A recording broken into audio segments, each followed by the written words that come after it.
Partnership जो है वो कॉन्ट्रैक्ट के ऊपर बेस्ड होती है, क्योंकि किसी भी पार्टनरशिप को एग्जिस्ट होने के लिए पार्टनर्स के बीच में एग्रीमेंट या कॉन्ट्रैक्ट का होना जरूरी है।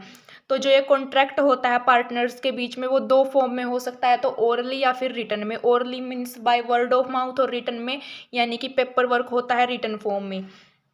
तो जो कॉन्ट्रैक्ट है उसको मोस्टली पार्टनर्स हैं जो वो रिटन में रखना प्रेफर करते हैं, ताकि बाद में कोई डिस्प्यूट ना हो और डिसएग्रीमेंट से अवॉइड करने के लिए। क्योंकि अगर कॉन्ट्रैक्ट है जो वो ओरली होगा तो वो चेंजेबल होगा, उसके किसी भी टाइम चेंज कर सकते हैं। एक टाइम पे जो पार्टनर्स हैं एग्री हो जाएं तो हो सकता है बाद में वो डिसएग्री हो जाएं, बट अगर वो रिटन फॉर्म में होगा तो उनके पास प्रूफ होगा, तो वो उसी फॉर्म में रहेगा लास्ट तक।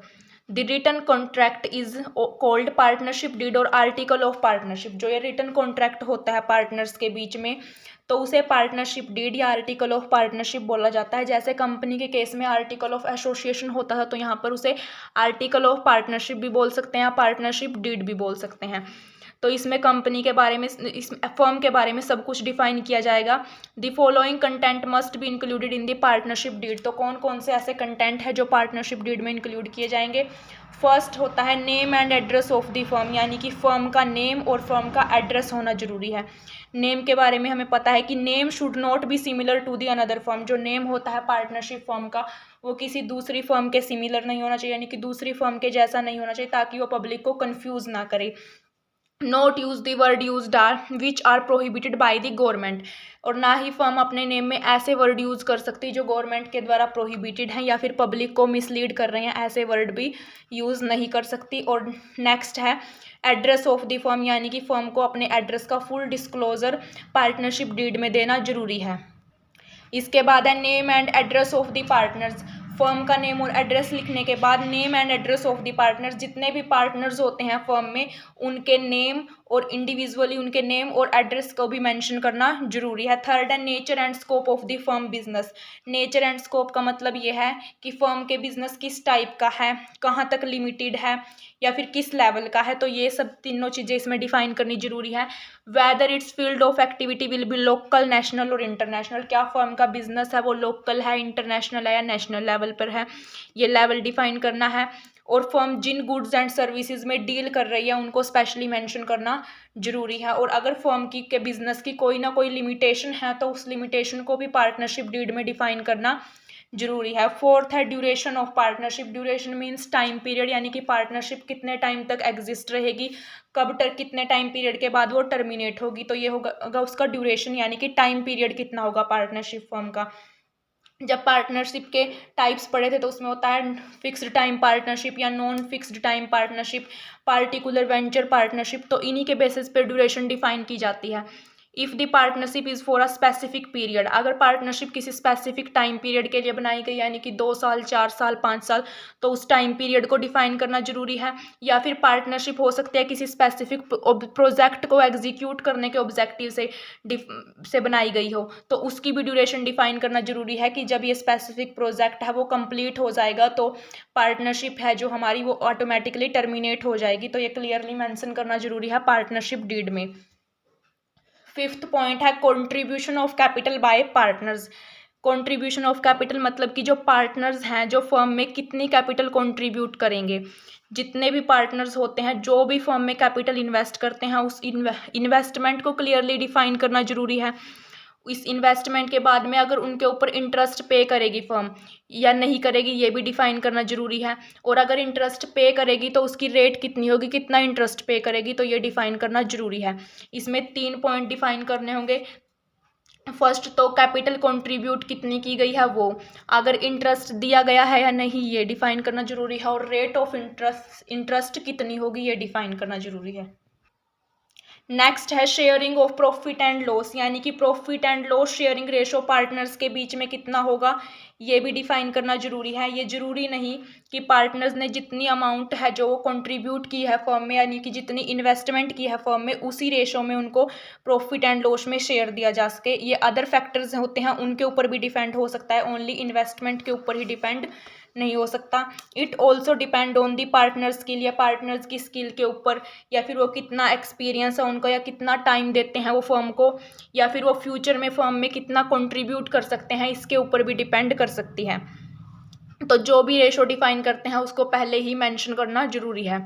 Loan to and by partners, क्या फर्म है जो पार्टनर्स को लोन दे सकती है और पार्टनर्स से लोन ले सकती है, फर्स्टली ये मेंशन करना। और अगर फर्म ले दे सकती है लोन को तो उनके ऊपर रेट ऑफ इंटरेस्ट कितनी होगी, लेने के केस में भी और देने के केस में भी, ये भी डिफाइन करना जरूरी है।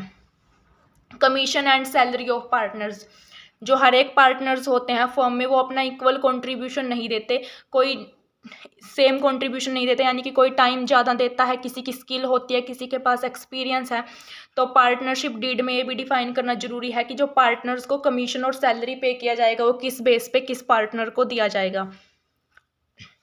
9th है in drawing and interest on drawing. Firstly drawing का मीनिंग लिखना जरूरी है। ड्राइंग मीन्स जब भी कोई पार्टनर अपने पर्सनल यूज़ के लिए फर्म में से कोई भी अमाउंट निकालता है तो उसे ड्राइंग बोला जाता है। यहाँ पर किसी बिजनेस पर्पज़ के लिए या फर्म के लिए वो ड्राइंग पैसा नहीं निकाल रहा, वो अपने पर्सनल रिक्वायरमेंट को फुलफिल करने के लिए अमाउंट निकाल रहा है तो वो ड्राइंग होगी। तो ये डिफाइन करना जरूरी है कि क्या जो पार्टनर्स हैं वो फर्म में से अपनी पर्सनल रिक्वायरमेंट को फुलफिल करने के लिए कोई अमाउंट निकाल सकते हैं या नहीं निकाल सकते, और अगर वो अमाउंट निकाल सकते हैं तो उसकी लिमिट क्या होगी, कितनी अमाउंट तक वो ड्राइंग कर सकते हैं, और इसके बाद उनके ऊपर इंटरेस्ट कितना पे करना पड़ेगा, किस रेट से इंटरेस्ट पे करना पड़ेगा, ये भी डिफाइन करना जरूरी है।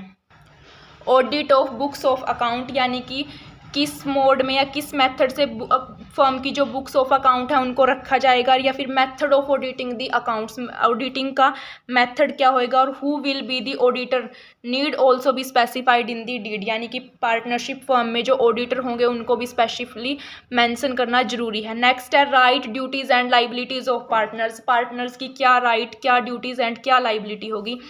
एवरी पार्टनर्स होते हैं जो उनको राइट होता है फर्म के बिजनेस को कंडक्ट करने में, पार्टिसिपेट करने में। तो जो पार्टनरशिप डीड है वो डिफाइन करेगी लिमिट्स ऑफ द राइट, की उनके राइट्स हैं कहाँ तक लिमिटेड हैं, ड्यूटीज़ क्या है फर्म के लिए उनकी, या फिर ओब्लिगेशंस क्या हैं।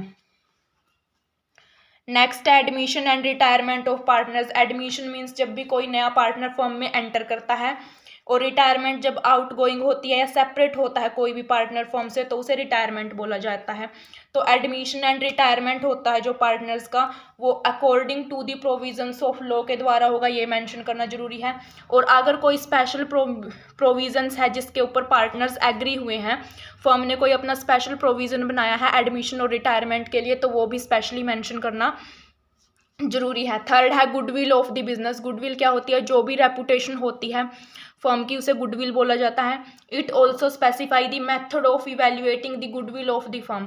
जो गुडविल होती है उसको वैल्यूएशन करने के, उसके वैल्यूएट करने के बहुत सारे मेथड है, बट पार्टनरशिप डीड में उस मेथड को भी डिफाइन करना जरूरी है जिसको मोस्टली जो पार्टनर्स हैं वो प्रेफर कर रहे हैं, या पार्टनरशिप फर्म में गुडविल को वैल्यूएट करने के लिए उसका यूज़ करना हो तो मेंशन करना जरूरी है। इवैल्यूएशन है जो गुडविल की वो जरूरी होती है जब कोई नया पार्टनर फर्म में एडमिट होता है, यानी कि एंटर होता है एडमिशन के केस में, और जब कोई एग्जिस्टिंग पार्टनर है फर्म से सेपरेट होता है यानी कि रिटायरमेंट के केस में भी गुडविल को वैल्यूएट करना जरूरी है। डिसोल्यूशन ऑफ पार्टनरशिप, यानी कि जो पार्टनरशिप फर्म है जो किस मेथड में या किन कंडीशंस के अंडर में डिसॉल्व होगी, और डिसोल्यूशन ऑफ पार्टनरशिप में पार्टनरशिप को डिसॉल्व करने का क्या मेथड अडॉप्ट करेगी फर्म, तो ये भी मेंशन करना जरूरी है। Death of a partner and his succession, जब कोई पार्टनर्स की डेथ होती है तो उसकी इन्वेस्टमेंट की गई है जो उसने फर्म में, या फिर कोई पेंडिंग अमाउंट है तो उसके डिसीज्ड पार्टनर के लीगल रिप्रेजेंटेटिव को दी जाएगी। If the investment of the deceased partner be paid to the representative in instalment, अगर जो पार्टनरशिप की में जो डिसीज्ड पार्टनर है उसकी इन्वेस्टमेंट को उसके लीगल रिप्रेजेंटेटिव को इन्वेस्टमेंट इंस्टॉलमेंट की फॉर्म में दिया जाता है, यानी कि इंस्टॉलमेंट में दिया जाता है, तो उसके ऊपर रेट ऑफ इंटरेस्ट पे करेंगे तो वो कितनी होगी ये भी डिफाइन करना जरूरी है। वॉयलेशन ऑफ पार्टनरशिप रूल, अगर कोई भी पार्टनर है जो वो नेगलेक्ट करता है अपनी ड्यूटीज़ को परफॉर्म करने से, या फिर पार्टनरशिप के रूल्स को वॉयलेट करता है तो उसके अगेंस्ट क्या स्टेप्स लिए जाएंगे, ये भी पार्टनरशिप डीड में डिफाइन करना जरूरी है।